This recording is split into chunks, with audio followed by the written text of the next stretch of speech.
დაუბრუნდეთ ჩვენს მიმდინარე სიახლეებს. ისრაელში არჩევნებამდე უკუთვლა უკვე დაიწყო. არჩევნების დღემდე 27 ოქტომბრამდე 3 თვეზე ცოტა მეტი დარჩა.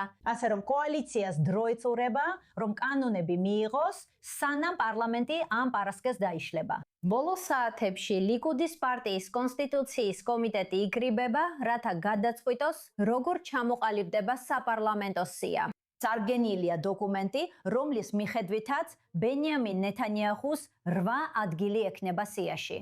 და ასევე დღეს ქნესეთის პლენუმმა დაიწყო დებატები საკამათო ძირითად კანონზე, რომელიც თორას სწავლას ებრაელი ხალხისა და ისრაელის სახელმწიფოს საფუძველოვან ღირებულებად მიიჩნევს. დღეს მოგვიანებით მოსალოდნელი საბოლოო კენჭისყრის წინ. პროტესტის მონაწილეები პარლამენტის შენობის გარეთ ხმამაღლა გამოხატავენ თავიანთ პოზიციას. მოითხოვენ, რომ რელიგიური ულტრაორთოდოქსი მამაკაცებიც იმსახურონ არმიაში და არ მიეცეთ საშუალება თავი აარიდონ სამხედრო სამსახურს. დამატებითი ინფორმაციისთვის კორესპონდენტი ბალიჩ სლაგინი სტუდიაშია. 3 თვეზე ცოტა მეტი დარჩა. ეს არის ჩახლართული სისტემა, რთული სისტემა. მოდი დავიწყოთ იმით, რომ ბენიამინ ნეთანიაჰუს ახლა ლიკუდის სიაში 8 ადგილი აქვს. განმარტეთ ამ განახლების მნიშვნელობა. ყველა პარტიას არ აქვს პრაიმერები. მაგალითად, ახალ პარტიებს, როგორიცაა იეშარი, გადი აიზენკოტისთვის და სხვებისთვის, სინამდვილეში პრაიმერები არ აქვს. ისინი თავად ირჩევენ, ვინ იქნება ამ სიაში. მაგრამ ლიკუდისთვის ეს ძალიან ძველი პარტია, ისევე როგორც ავოდა მუშათა პარტია, ანუ ისრაელის ლეიბორისტული პარტია, როგორც მას ეძახიან. ამჯერად ლიკუდში პრაიმერები ტარდება და ეს რეალურად ხდება ყველა არჩევნებს. ნეთანიაჰუს სურს მისთვის უფრო და უფრო მეტი ადგილი იყოს დაცული. ამჯერად ის ჩვეულებრივზე ცოტა მეტს ითხოვს. კომიტეტის მიერ დღეს უკვე მიღებული გადაწყვეტილების მიხედვით, მას 8 ადგილი ექნება დაცული. მათ შორის მესამე და მეხუთე ნომრები. რაც, რა თქმა უნდა, თითქმის თანამდვილებით შეიძლება ითქვას, რომ ისინი შევლენ სულ 8 ადგილი. ესენი რეალისტურ რაოდენობაში ან რეალისტურ რეიტინგში არიან, რაც ნიშნავს, რომ ისინი ახლოს არიან ან 26-მდე ადგილი, რაც კვლავ რეალისტური ადგილია პარლამენტში მოსახვედრად.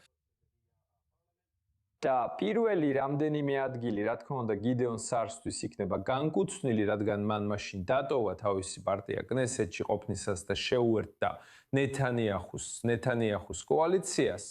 და შესაბამისად, ნეთანიაჰუ ახლა აძლევს მას ამ ძალიან კონკრეტულ პოზიციას ლიკუდის პარტიაში. გიდეონ საარი თავადაც ლიკუდნიკია. ის ლიკუდში იყო და ახლა ისევ ბრუნდება ლიკუდში.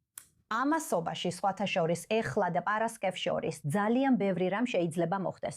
მოსალოდნელია, რომ კოალიცია დაჩქარებით გაატარებს რიგ სადავო კანონპროექტებს.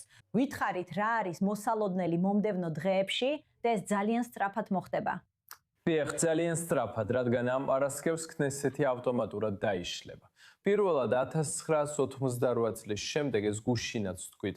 მოქმედი კოალიცია ცდილობს, რაც შეიძლება მეტი კანონი მიიღოს პარტიებისთვის, განსაკუთრებით 6 კანონი, რომლებიც დღესიდან უნდა მიიღონ ერთმანეთის მიყოლებით. პირველი არის ძირითადი კანონი, თორას სწავლება. ეს რა თქმა უნდა ჰარედიმებისთვისაა.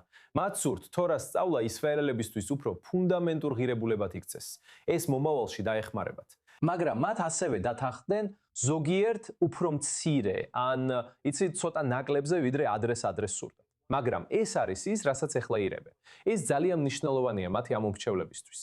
ასევე არის გაწვევისგან თავის არიდების შესახებ კანონი, რაც ნიშნავს, რომ იეშივა სტუდენტებისთვის ნებისმიერი დაპატიმრება შეჩერდება, მაგრამ მხოლოდ იეშივა სტუდენტებისთვის, არა ყველა ჰარედიმისთვის. ქაშრუთის კანონი, მედიის რეფორმის კანონი. კომუნიკაციების მინისტრი ქარი ლიკუდის პარტიიდან. ეს მისთვის ძალიან მნიშვნელოვანია. ეს დაარეგულირებს თუ როგორ შემოვლენ ახალი მედია საშუალებები ისრაელში და ზოგიერთი კრიტიკოსის თქმით ასუსტებს ჟურნალისტიკას ან ჟურნალისტიკის დამოუკიდებლობას ისრაელში. გენერალური პროკურორის რეფორმაც კანონი, რომელიც ძალიან მნიშვნელოვანია ნეთანიაჰუსთვის და ზოგადად ლიკუდისთვის. ფაქტობრივად, გენერალური პროკურორის როლს 2 სხვადასხვა პოზიციად გაყოფს. და ბოლო აქ გენდერული გამიჯვნა აკადემიაში. ამასაც ბევრი კრიტიკოსი ყავს. მაგრამ ისევ ეს არის შეთანხმება ულტრაორთოდოქს ებრაელებსა და ნეთანიაჰუს შორის, რომ მიიღონ კანონები, რომლებიც მათთვის და მათი ამორჩევლებისთვის მნიშვნელოვანია. და ეს ყველაფერი უნდა გაიაროს პარასკევამდე და რა თქმა უნდა, ისევ არჩევნებამდე, რომელიც 27 ოქტომბერს გაიმართება, 3 თვეზე მეტი დარჩა. ამ ყველა უახლესი პოლიტიკური მოვლენის შესახებ, როგორც ყოველთვის, დიდი მადლობა კორესპონდენტ ბალიხ სლაგინს.